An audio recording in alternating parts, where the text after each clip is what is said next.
How does a kingdom's biggest party turn into its worst nightmare? Basically, overnight. Well, that's exactly what happened in the ancient kingdom of Ayodhya. The beloved Prince Rama was all set to be crowned king. People were celebrating, the future looked incredible, and then one single shocking demand changed absolutely everything. Let's dig into how it all went so wrong. So let's set the scene. You have to imagine Ayodhya is just electric. The whole city is buzzing with this incredible energy. There are banners everywhere, music in the streets. Everyone is getting ready for the coronation of Prince Rama. And why wouldn't they be? He's the perfect son, the ideal leader. Everyone sees his coronation as the start of a brand new golden age. And then, bam, out of nowhere, the unthinkable happens. Queen Kaikeyi, who was one of the king's wives and a woman who had always loved Rama like he was her own son, makes this unbelievable demand. She says Rama must be exiled, kicked out into the forest for 14 years, and her son, Bharata, should be crowned king instead. I mean, this just shatters everything, and it kicks off this epic chain of events. So the question that people have been asking for centuries is simply, why? What could possibly make a loving mother do something like this? Okay, so to figure this out, our first stop has to be the most obvious suspect, right? The person who is literally right there, whispering in the queen's ear. Let's talk about her maidservant, Manthara. So Manthara, she's not seeing this big celebration like everyone else is. For her, it's all about jealousy and worrying about her own status. So she runs straight to Queen Kaikeyi and just starts planting these little seeds of doubt. She twists the whole situation, framing Rama's rise to power as a huge threat to the queen and her son.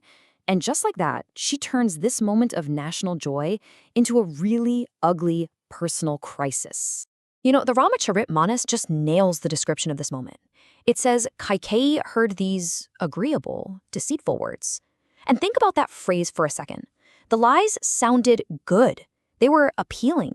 This wasn't some big, obvious attack. It was subtle, poisonous. Manthara made it all sound like she was just a loyal friend looking out for her, which is exactly how she got the queen to tragically mistake an enemy for a friend. This is such a great way to break it down, and it comes right from the text itself. It's like a little recipe for disaster, isn't it? You take one seed, that's the idea of discord. You plant it in the soil, which is Kaikeyi's mind. You water it with Manthara's constant, persuasive words. And what grows from all that? Well, the fruit is just adversity. A total mess for the entire kingdom. But you have to wonder, right? Was it really just Manthara? Could one person's jealous whispers actually be enough to cause this much chaos? To topple a kingdom? It kind of seems like a stretch. And that's because, according to the text, there was something else going on here. Something unseen. And this is where the story gets really interesting. We're moving beyond simple human drama and into the realm of cosmic forces, of gods literally pulling the strings from behind the curtain. The text actually gives this phenomenon a name, Suramaya. Now, let's be clear, this isn't just some random magic trick. It's described as a specific celestial illusion, a kind of divine smokescreen created by the gods on purpose to cloud human judgment and steer events in the direction they want them to go.